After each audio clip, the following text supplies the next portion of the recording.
Now, tonight, David King is going to have a close look at the Fremantle Dockers, currently sitting in third position on the AFL ladder, and you like what you see. I mean, they've had a few injuries throughout the year, but they're a very well-drilled outfit. Oh, they are, and sometimes we undersell, I think, their forward pressure. They're a great team at the basic things. They do the one-percenters really well. Just want to show a few bits of vision here, just to ram home exactly what they're all about. There's a stoppage, as you can see, a boundary throw-in, high up on the half-back flank area there, just getting set up forward of that ball. You can see a bit of movement there. The ball squirts out. Now watch them here, close that space really quickly. Bang! They make that first big tackle, and in they come again. As we pause that there, those two smalls making a tackle here are Ballantyne and Walters. And just watch them immediately after this ball spills. They're off. They don't wait to see who's going to win that ball. They are gone. And look at the gap that they put on their defenders here. And it's because it's so instantaneous.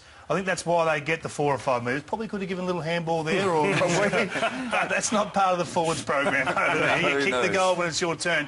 But that sort of thing there is the reason why they're playing such great football. And one thing about their pressure, they continually push you back. They don't allow you to take ground, so their forwards know that, and they can hunt and smell it. And one thing about it, it's worked from this year. That's why it's also so hard to defend against those players, because their direct opponent is involved in the contest that they're in. Yep. As soon as they turn around, they're gone. They're 5 metres goal side. You've got no chance of catching them. There's a real lack of good quality small defenders in the competition at the moment. I want to show you one other reason, and it's leadership. It's to get back once you've lost possession of the ball. You can just see here, and I'll just highlight on the side over here, just in the frame there, boys, you can see it, centre-half forward is Nate Fife. He's about to push back and get back to help his defenders. He takes off here as Port Adelaide have got the ball and they look to go forward. Gets to that really dangerous spot, drifts across. He's 6'3.5" anyway, so he's almost key position size. Saves a goal. That sort of leadership is exactly what you're looking for going into September, Lynchy. Yeah, no, they're outstanding the way they do that. Work rate's what it's all about, and that's what, if one player doesn't work as hard as the others, it all falls down. Let's have a look at Michael Walters. He's kicked 40 goals so far this year, and I think he's been a revelation. Probably should nearly be All-Australian this year, if not next year. Here he is up here, right up high on the wing. You can just see the ball's about to come out of the Port Adelaide defensive end, going forward for the Fremantle Dockers. Not a great chase early, but then puts on enough heat just to cause a random handball that's put them under pressure instantly. You can see, charges forward of his man again, that 4 or 5 metres. Ballantyne puts on good forward pressure. Main gets involved. Bang. There he pops up again. Reacting really... Oh, handball over the top. Could have given another handball over the top, but we know the program over there. It's your turn, kick the goal. No problem with that as long as you keep kicking them. But I just think the way they react and reset from offence to defence, back to offence again, is the reason why they're catching their opponents out. But it's instantaneously, like, they react really quick. Sides sometimes just hedge their bets a little bit. We'll show some vision later on. But the way they go, they just drop the hammer. It's not too dissimilar to what we've shown before with the small forwards at Geelong Footy Club. The ability to hurt you offensively, but defensively they're highly rated as well. They are, and they're obviously the little magic man, bad boy Ballantyne. I want to have a quick look at him, Jace, because I just think the small defenders are getting caught out so often as we just allow this vision here to set up. You can see here he is right here.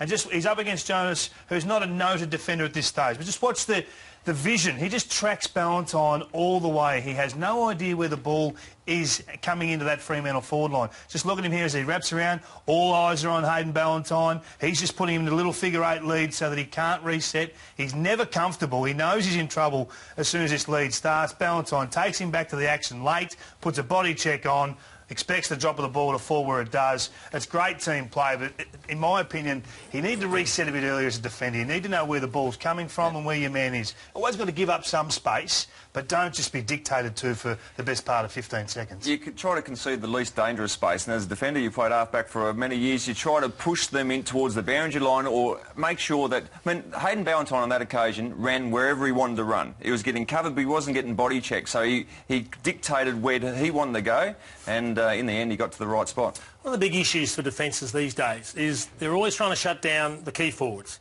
And you've got normally a third tall that you drop off, your intercept player, and you want your running rebounders at half-back. Now, not every team has a gun small forward, but when Walters is playing like this, Freo got 2.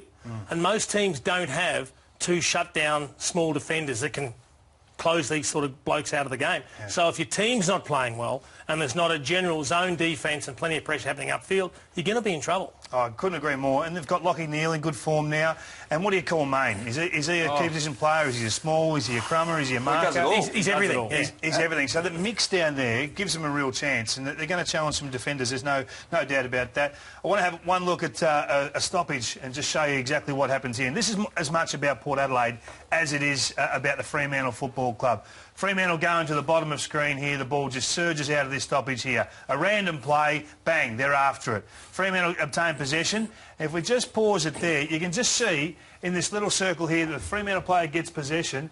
There's no real trust there from the Port Adelaide defenders. You need one or two players at most to go and corral that player or put some pressure on. They've got 8 or 9 pushing to that one area, and you can just see slipping out the back here are those midfielders that have worked from that initial stoppage in a really dangerous and aggressive areas.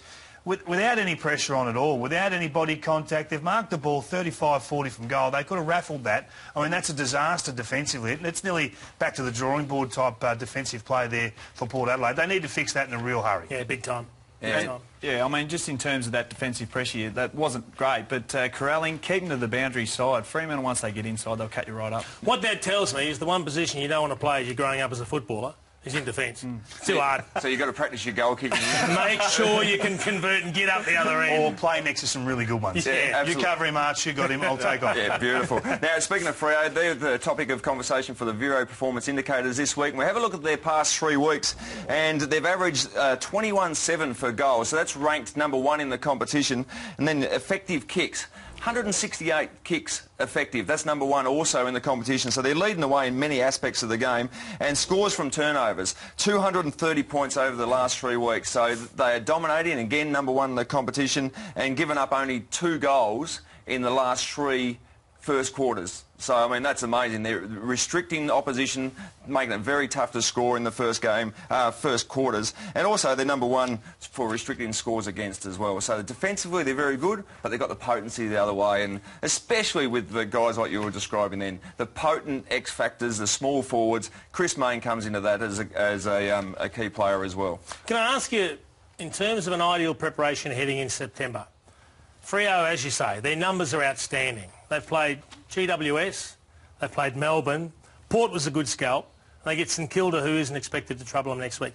Do you want that month without the genuine contest against the big boy that puts you under pressure and just have everything going your way, or is it better to balance up? I'm unsure. What do you think? I reckon you've got to fine-tune. They know what works for them, and they've worked hard over it the summer, the defensive side. They've got that offensive side like you touched on, Lynchy, but it's just hitting the ground running, making sure that everything's intact, structures. It's the time to do it now. They'll get a pretty heated game for about a quarter and a half against the Saints. Let's be honest. You know, it's send-off for That's a reasonable clip. Well, just in terms of Milne, you know, they'll be up and about. They might finish the game off, but Fremantle just squeeze you like none other. But they'll get half a hit out. When you look at last year, their round 23 last year was against Melbourne. Yeah. And everyone said the same thing. Is that great preparation coming into a finals campaign? The next week they come out and absolutely put the clamps on Geelong. And in my opinion, jumped them. They jumped them. They surprised them with their pressure. Cats coughed up half a dozen goals from turnovers coming out of their back 50. That's their game, and I think that as long as they're strong to that game, if they start flirting with things against poorer talent, then they're in trouble. But they've been pretty diligent.